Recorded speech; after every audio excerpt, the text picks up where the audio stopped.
The huge space station hung against the stars like a silver snowflake.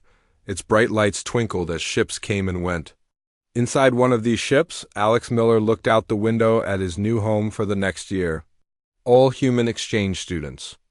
"Please prepare for arrival at Station Epsilon," said a calm voice over the speakers. Alex took a deep breath.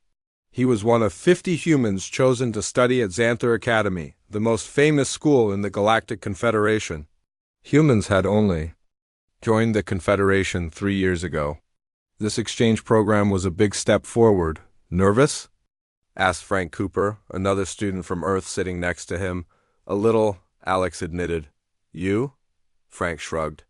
"They say the aliens think Earth is some kind of death trap. Wait till they meet us and see we're just normal people." The ship docked with a gentle bump. Alex grabbed his bag and joined the line of students heading toward the exit. As the doors opened, cool air rushed in. It smelled clean but strange, with a hint of something like cinnamon. A tall, insect-like alien waited for them. It stood on 4 legs, while 2 more limbs seemed to serve as arms. Its hard outer shell gleamed blue under the lights. "Welcome to Station Epsilon," the alien said, its voice coming through small translators attached to the human's ears. "I am Professor Clax, head of interspecies relations. Please follow me to orientation." They walked through wide hallways filled with beings of all shapes and sizes. Some floated rather than walked, others slithered or rolled. Many stopped to stare at the humans. "They act like they've never seen humans before," Frank whispered. "Most haven't," Alex replied. "Remember, we're the first group." Professor Clax led them into a large round room with seats designed to fit many different body types. The humans found seats meant for them near the front. "Esteemed students," Professor Clax began, his mouth parts moving quickly as he spoke. "Today marks a historic occasion. For the first time, students from Earth join our academy.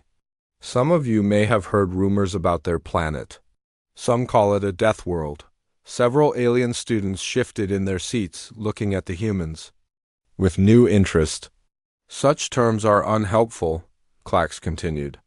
"While Earth does have higher gravity and oxygen levels than many worlds, these are merely different conditions, not superior ones. At Xanther Academy, we value intellect above physical adaptations. All students will be treated equally." After the speech, students were assigned to their living quarters. Alex followed a floating map to his new room. When the door slid open, he found 2 beings already inside. One looked like a jellyfish hovering above the floor. Its transparent body glowed with soft blue light. The other resembled a walking crystal formation with facets that caught the light. "Hello," Alex said, setting down his bag. "I'm Alex Miller from Earth." The jellyfish-like creature pulsed with brighter light. "I am Neri from the oceans of Luxoria. Welcome." Its voice sounded musical through the translator. "And I am Zeph," said the crystal being, "from the methane clouds of Crystallis Prime." Alex noticed their room had 3 distinct sections. One area had a small pool filled with something thicker than water. Another had a sealed chamber that probably contained methane for Zeph. His own section looked almost normal, with a bed and desk. "Is it true that Earth has water that falls from the sky?" Neri asked, floating closer. "Yes, we call it rain," Alex said. "It's pretty common." "Fascinating," Zeph said, crystal limbs clicking together. "On my world, liquid would dissolve parts of our bodies." "And is it true that Earth has thousands of species that can kill with poison?" Neri asked. Alex laughed. "That's an exaggeration. We have some dangerous animals, but most places are pretty safe." "Still," Zeph said, "your world has solid ground that sometimes shakes, mountains that spew hot rock, and storms that destroy buildings. By Confederation standards, that is unusual." "I guess I never thought about it that way," Alex said. "It's just home." Over the next few days, Alex settled into academy life. Classes were challenging but interesting. The teaching methods were different. Many lessons took place in shared virtual spaces where students could see and touch the subjects they studied. Alex found the class called Comparative Planetary Ecosystems most interesting. The teacher, Professor Glox, was a blob-like alien who could change shape and color. Today, he was a green sphere hovering at the front of the room. Ecosystems develop different relationships between species, Professor Glox explained, his body rippling as he spoke. Some worlds have mostly cooperative relationships. Others have more competition. The professor displayed images of different planets on the big screen. Each showed how life had evolved there. Luxoria, home of our student Neri, has life forms that mostly help each other, Glock said. A beautiful underwater scene appeared, showing creatures sharing resources. While Earth, he continued, changing the image, has both cooperation and significant competition. Predator and prey relationships are common. The image showed a lion chasing a deer. Several alien students made sounds of surprise or distress. Many advanced worlds outgrow such competitive relationships, Glock said.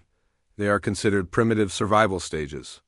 Alex felt his face grow warm. The way the professor said it made Earth sound backward. Next to him, another human student, Lisa Brown, looked equally uncomfortable. Professor, she said, raising her hand. Competition on Earth also drives innovation. Without challenges, some species might never develop certain advantages. Professor. Glox changed to a yellow color. An interesting perspective, though perhaps influenced by your world's natural biases. More peaceful worlds have equally impressive adaptations. After class, Alex walked with Neri and Zeph to the dining hall. Each section served food suitable for different species. Alex got something that looked almost like a hamburger, but was made from plants grown on the station. Don't mind Professor Glox, Neri said, her body pulsing with gentle light. Many teachers have never visited Earth. They only know it from data. I'm not offended, Alex said. It's just strange to hear your home described as dangerous when it seems normal to you. I understand, Zeph said. Others find my methane home deadly, yet to me, oxygen worlds are the dangerous ones. As they ate, Alex noticed a group of faculty members at a nearby table looking in their direction and talking quietly. Professor. Clax was among them. I think we're being discussed, Alex said. I turned slightly. They're probably just curious. Humans are new here. I heard some teachers were against allowing high-gravity planet species to join regular classes, Zeph said. They worried you might have unfair physical advantages. Alex almost laughed. We're not superheroes. Earth is just home to us. Later that evening, as Alex prepared for bed, he looked out his small window at the stars. Somewhere out there was Earth, looking like just another dot of light from this distance. He wondered what the next day would bring at this strange school.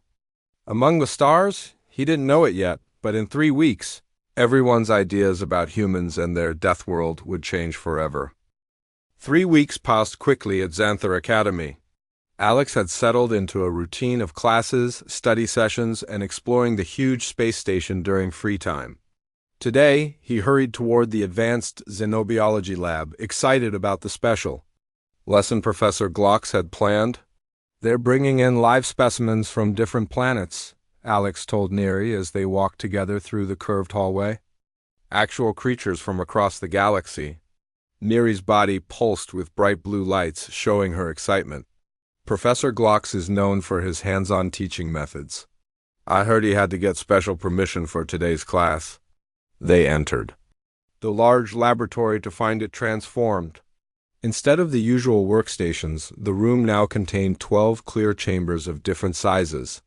Each chamber had its own environment inside, some filled with strange gases, others with different types of soil or liquid.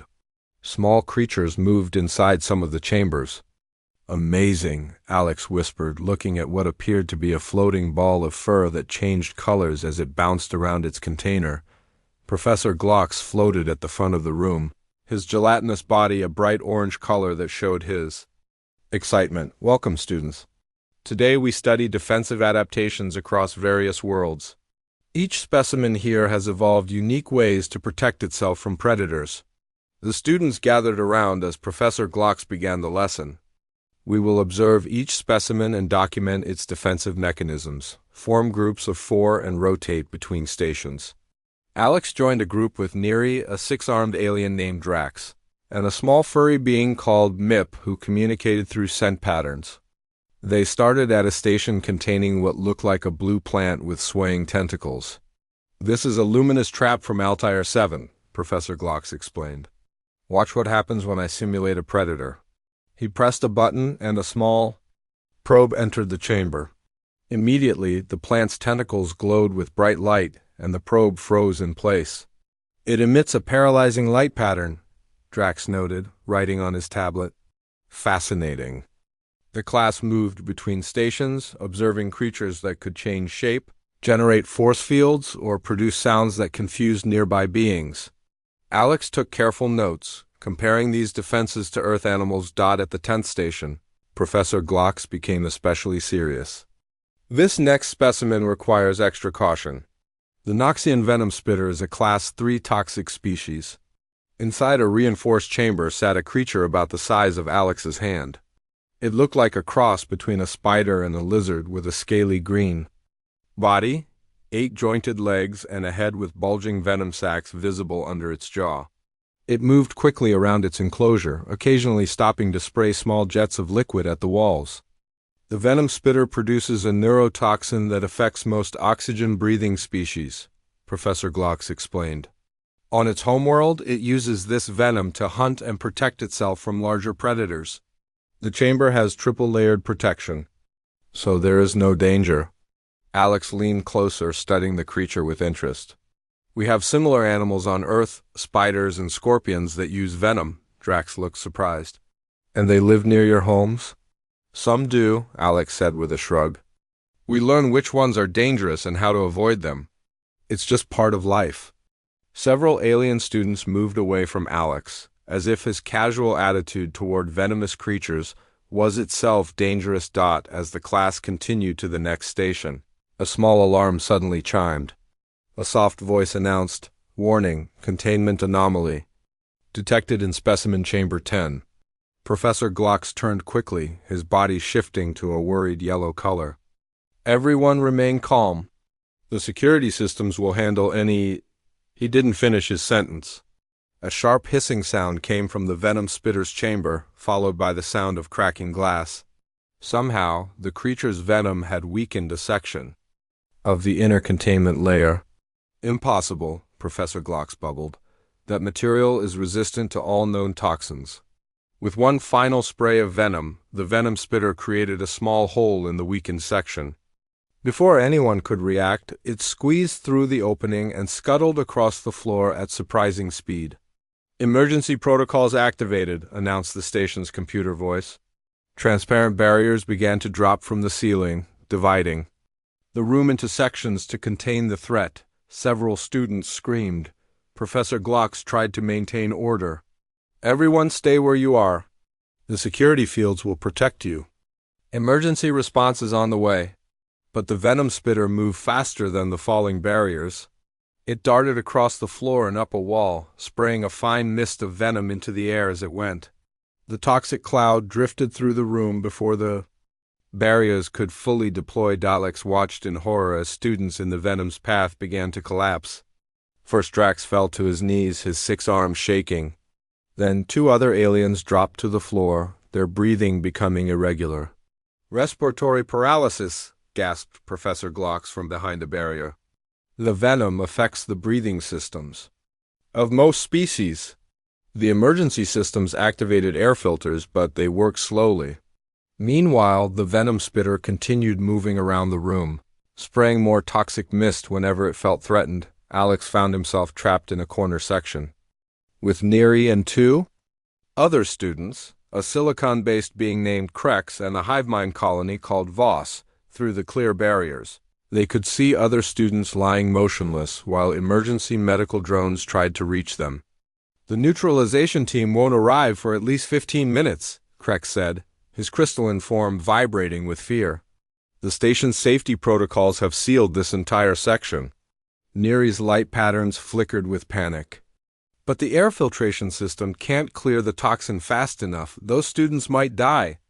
Alex spotted the venom spitter moving along the ceiling just outside their barrier. It was heading toward the ventilation system. If it gets into the air ducts, the whole wing could be contaminated, Alex said. He looked around quickly for something to use. In the corner, he saw an emergency equipment locker. Inside was a specimen container made of the same material as the chambers, along with protective gloves and a capture pole. I might be able to catch it, Alex said. The three alien students stared at him in shock. That's suicide, Voss buzzed, the collective voice of the hive mind clearly alarmed. The toxin will paralyze your respiratory system instantly, Alex thought. For a moment, his mind went back to Earth science classes, where they had learned about human evolution and adaptation. Maybe not, he said slowly. Humans evolved on a planet with lots of venomous creatures. My biology professor back home said, we've developed pretty good resistance to many toxins compared to species from worlds without venomous predators. You can't be serious, Neri's lights pulsed in alarm patterns. That's a Class 3 toxic species. Alex looked through the barrier at the students lying on the floor, struggling to breathe as the medical drones worked frantically to help them. I have to try, he said. How do I get past this barrier? Krex pointed to a small panel on the wall. Emergency override. But it will only open for 3 seconds. Alex grabbed the protective gloves and capture equipment. That should be enough. He took a deep breath and pressed the override button. The barrier briefly shimmered and disappeared. Alex stepped through just as it reactivated behind him. He was now in the same section as the Venom spitter, which turned its compound eyes toward him and raised its front legs in a threatening display. Here goes nothing, Alex muttered, raising the capture pole and moving slowly toward the dangerous creature. The Venom spitter sensed Alex approaching. It turned quickly, its compound eyes focusing on this new threat. Without warning, it sprayed a jet of toxin directly at Alex's face. The venom hit Alex's skin and eyes. Immediately, his face burned like it was on fire, and his vision blurred. He gasped and stumbled backward, nearly dropping the capture pole. Behind the barriers, Neri's lights dimmed with horror. Professor Glox's gelatinous form contracted in shock. Several alien students turned away, unable to watch what they thought would be Alex's collapse and death, but Alex remained standing. The pain was intense. Like getting pepper spray in the face mixed with a bee sting, but he could still breathe. His lungs burned, but they worked. His hands shook, but he could still move. It hurts, Alex said through gritted teeth, but I'm okay. Across the room, Professor Glox pressed against the barrier in amazement. Impossible! That toxin paralyzes respiratory systems in seconds. Alex wiped his eyes with his sleeve, trying to clear his vision. Earth has lots of things like this. Pepper spray, bee stings, poisonous plants. I guess humans have built up some tolerance? The venom spitter seemed confused by Alex's continued movement. It retreated up the wall, preparing for another attack. Alex grabbed a lab coat from a nearby hook and wrapped it around one arm as a shield. I need something to catch it with, he called out. The capture pole is too slow. Krex's voice came. Through the communication system? Containment units in the storage locker against the back wall. I can override the lock from here. As Krex worked on the lock, Alex kept his eyes on the venom spitter. The creature was fast and unpredictable, darting across the ceiling in zigzag patterns. Around the room, medical drones were attending to the fallen students, administering emergency treatments. The storage locker clicked open. Alex backed toward it slowly, not turning away from the creature. Inside, he found a clear containment box made of the same strong material as the specimen chambers. The venom spitter sensed his movement and launched itself from the ceiling. It landed on Alex's protected arm and immediately bit through the lab coat. Alex felt a sharp sting but kept moving.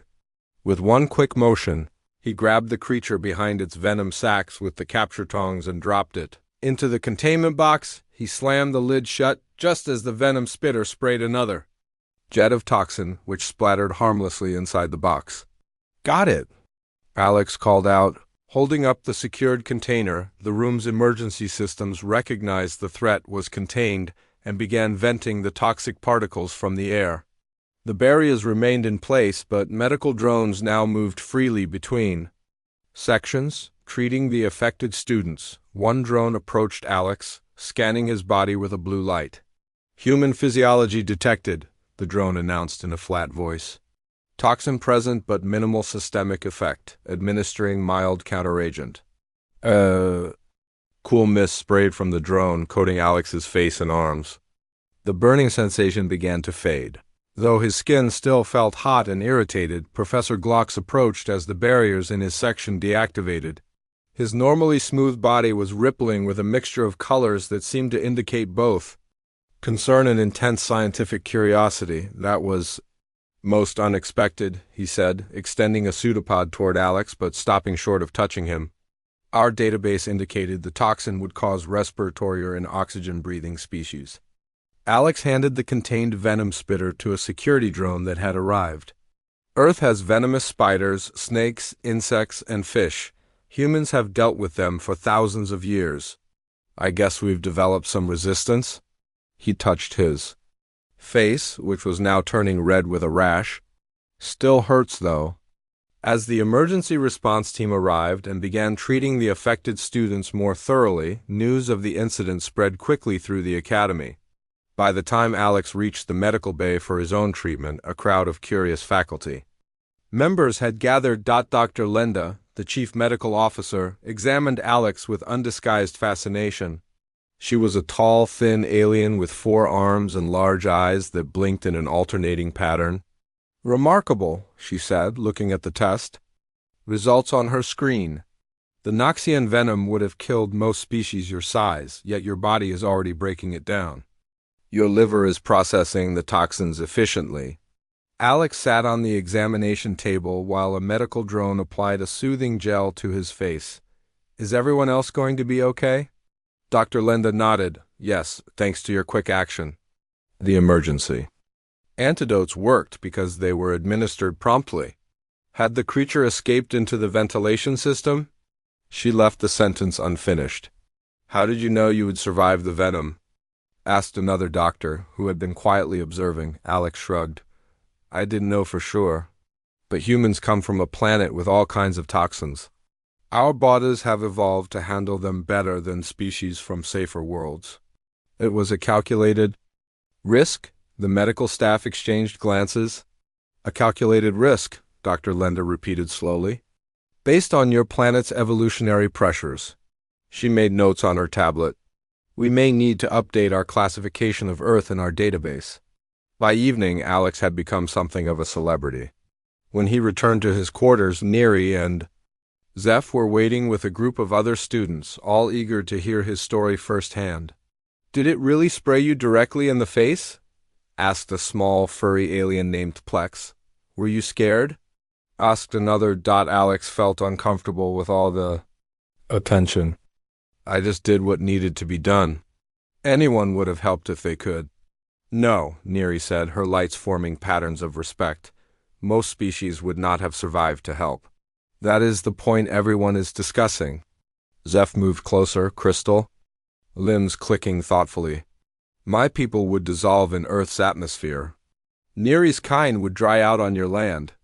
Yet you walk through toxic venom that paralyzes most species, and you call this normal.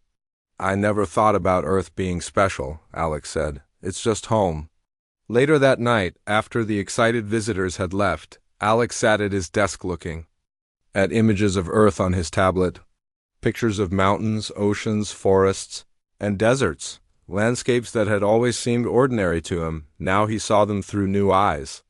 The powerful storms that humans weathered. The extreme temperatures they endured. The countless plants and animals that could harm with toxins or venom. The invisible bacteria and viruses that humans constantly fought off. Earth wasn't just a planet. It was a training ground that had shaped humanity through countless generations of survival. Alex has come. Device beeped with a message. It was from Dean Exarax, the head of the entire academy. Your presence is requested at a special faculty symposium tomorrow. Topic: Reassessment of terrestrial evolutionary pressures. Your insights would be valuable. Alex stared at the message. In surprise? Yesterday, he had been just another exchange student. Today, He had the attention of the Academy's most senior academics, all because a venomous creature had done something that would have been just another emergency room visit back on Earth. As he prepared for bed, Alex's face still stinging from the venom, he wondered what this new interest in Earth and humans would mean for the exchange program, and for how the galaxy viewed his home planet.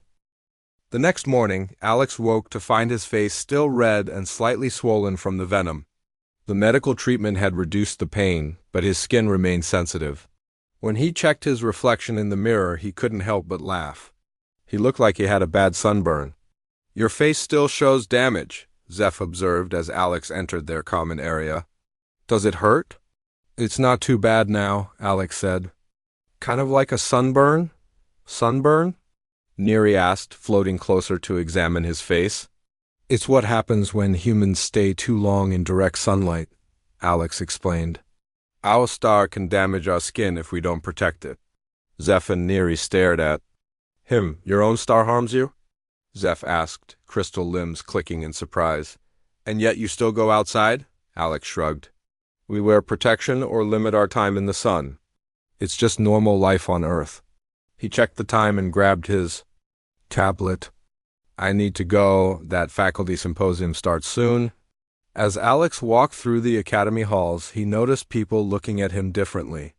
Alien students who had previously ignored him now moved aside respectfully. Some nodded in greeting. Others whispered to each other as he passed. The symposium was being held in the Grand Lecture Hall, a large circular room with tiered seating.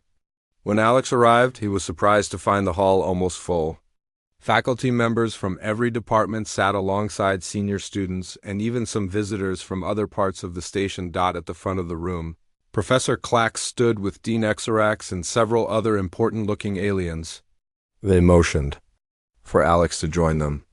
"Mr. Miller," Dean Exarax greeted him, extending two of his 4 eye stalks in a gesture of respect. "Thank you for coming. Your insights will be valuable today." Alex took a seat near the front as Professor Clax moved to the center of the room. The insectoid professor's blue shell gleamed under the lights as he addressed the crowd. "Esteemed colleagues and students," he began, his voice amplified throughout the hall. "Yesterday's incident with the Noxian venom spitter has prompted us to reconsider some of our assumptions about our human exchange students and their home planet." The large screen behind him displayed an image of Earth. It looked beautiful and peaceful from space, blue oceans, white clouds, green and brown land masses. When humans joined the Galactic Confederation, many species referred to Earth as a death world. Most of us in the academic community dismissed this term as exaggeration or fear of the unknown. Professor Clax paused, his antenna twitching slightly. "We may have been hasty in our assessment." The screen changed to show data about Earth, its gravity, atmospheric composition, temperature ranges, and more. Earth has 10% higher gravity than the galactic standard. Its oxygen levels are 23% higher than most inhabited worlds. Its temperature ranges from -50 to +50 degrees Celsius in inhabited regions. These factors alone would classify it as an extreme environment. Alex had never thought about these features of Earth as unusual. They were just normal conditions to him. But most significantly, Professor Clax continued, Earth contains thousands of species that produce toxins as defense mechanisms. Venomous animals, poisonous plants, and microscopic organisms that cause disease are common throughout the planet. Images flashed on the screen: snakes, spiders, poison ivy, toxic mushrooms, bacteria seen through microscopes.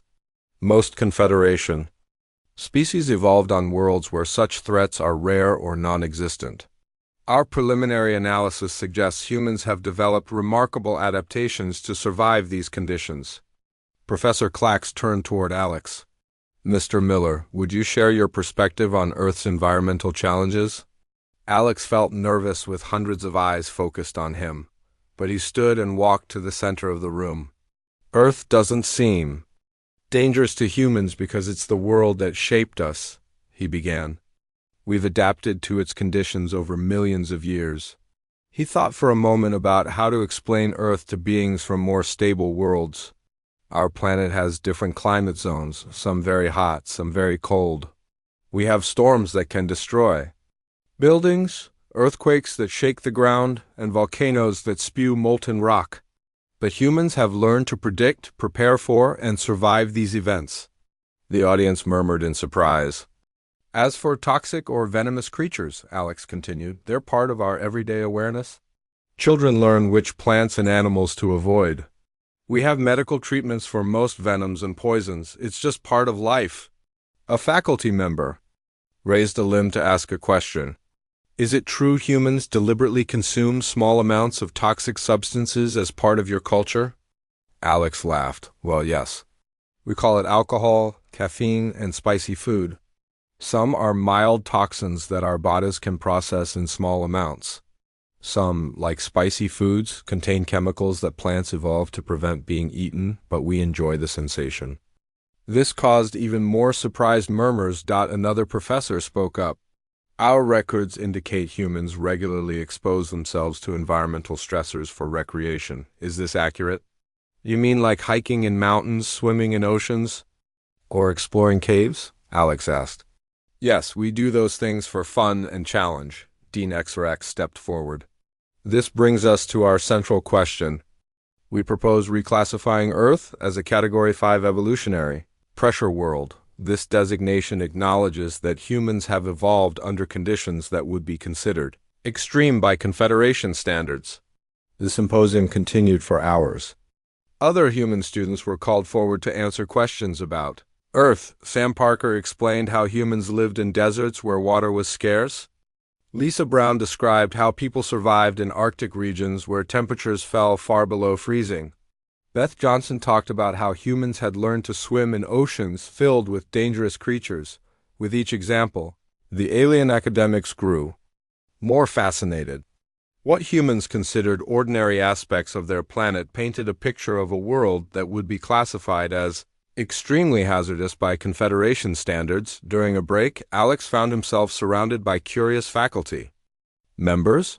Is it true you have competitions where you deliberately enter high-temperature chambers for extended periods? Asked one researcher. You mean saunas? Yes, they're popular in some cultures, Alex replied. And you intentionally consume fermented foods that would poison many species? Like cheese and yogurt? They're good sources of protein. Every answer seemed to surprise them more.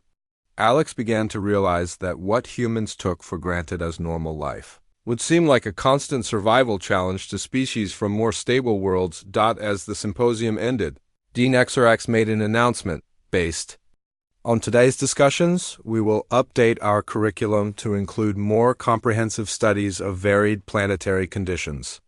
Earth will serve as an important case study for extreme adaptability. He turned to the human students. We would also like to invite our Earth representatives to contribute to research projects across multiple disciplines. Your unique perspectives may offer insights that others cannot provide. As Alex left the hall, Professor Clax approached him. Mr. Miller, your actions yesterday saved lives. But more importantly, they have opened our eyes to a new understanding of adaptation and resilience. Your species doesn't just survive adversity, you appear to thrive on it. Alex smiled, his face still red from the venom, but his eyes bright with new understanding. I never thought of Earth as special, he said. But seeing it through your eyes makes me appreciate it in a new way. That evening, as Alex sat with friends in the observatory dome, watching distant stars shine against the darkness of space, he felt a deeper connection to his home planet than ever before. Earth wasn't just the world that had shaped humans physically, it had shaped their entire approach to challenges and innovation, and now, that unique perspective was exactly what made humans valuable to the wider galactic community. The weeks following the Venom Spitter incident brought many changes to Xanther Academy. The story of Alex's encounter with the dangerous creature spread across the entire station. Soon, it reached other academic institutions throughout the Galactic Confederation. Earth, once considered an unremarkable newcomer to galactic society, became a subject of intense scientific interest. Alex noticed the difference in how aliens treated the human students. There was a new respect in their interactions, but also a curious wariness, as if they were suddenly aware they were dealing with beings who had evolved on a world full of dangers they could barely imagine. "It's strange," Alex told Neri as they walked to class one morning. "Last month they thought we were just ordinary students. Now they look at us like we're something special." Neri's body pulsed with thoughtful light patterns. "Because you are. Not superior, just different in ways we hadn't fully understood."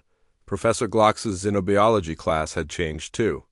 After the incident, the curriculum expanded to include detailed studies of evolutionary adaptations across extreme environments.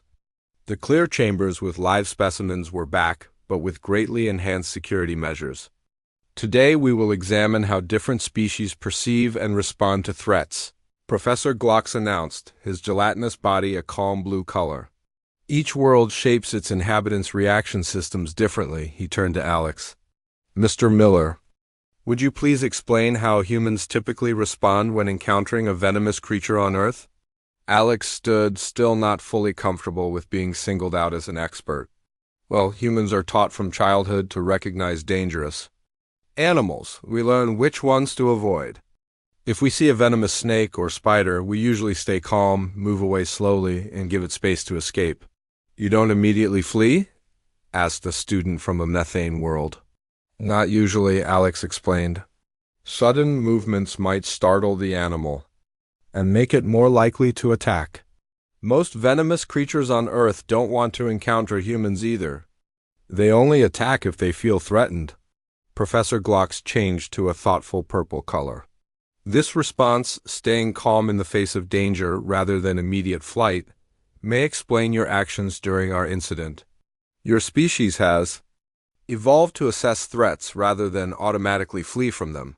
3 months after the incident, the Academy organized the first Galactic Extreme Environment Summit.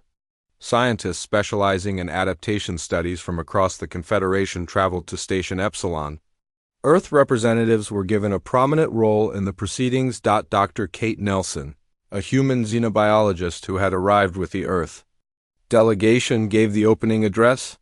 Her presentation showed images of Earth's varied environments: deep oceans under crushing pressure, scorching deserts, frozen tundra, dense jungles, and steep mountains.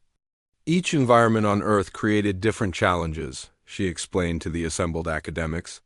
Humans adapted not just physically, but culturally and technologically. We developed tools, clothing, shelters, and medicines to survive and thrive in conditions that would otherwise be lethal.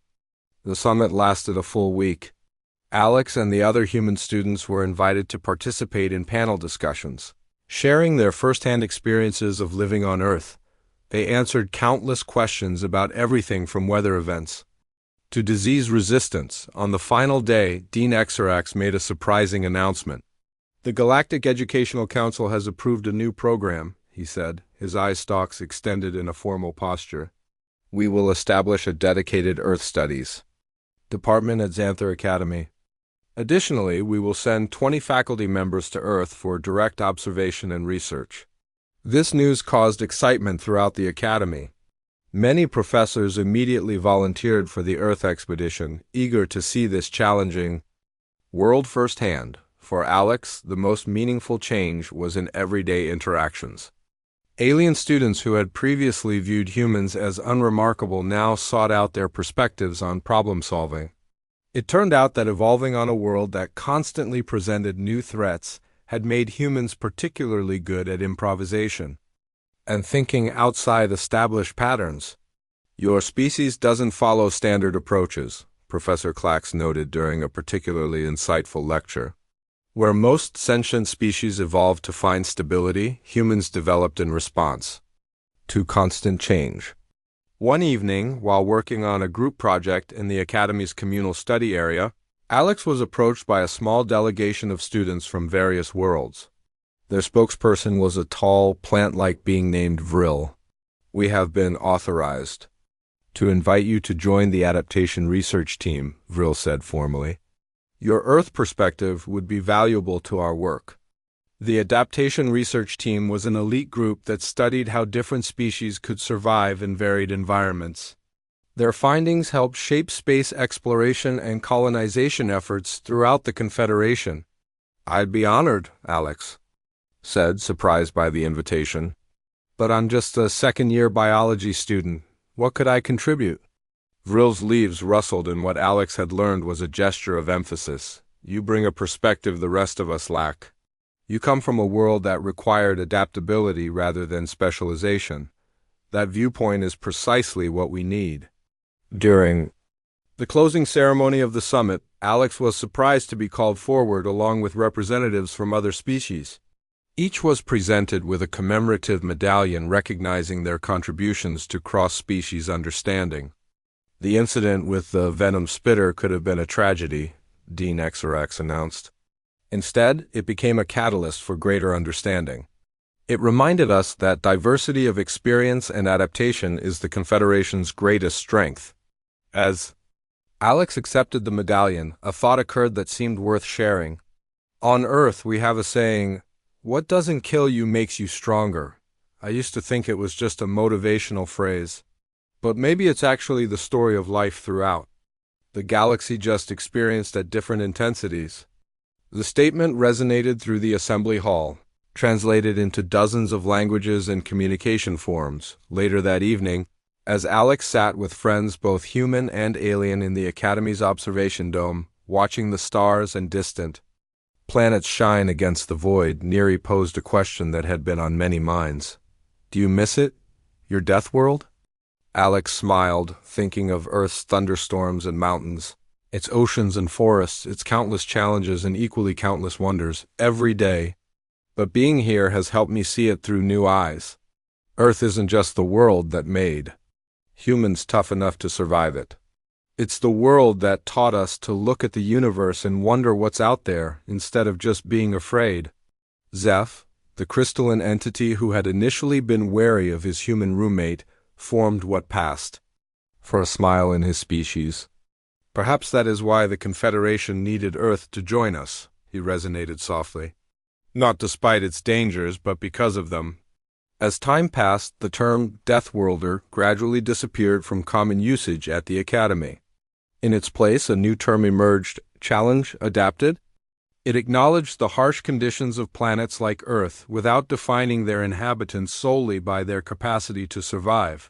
For Alex and the other humans at Xanther Academy, it felt like a more accurate description.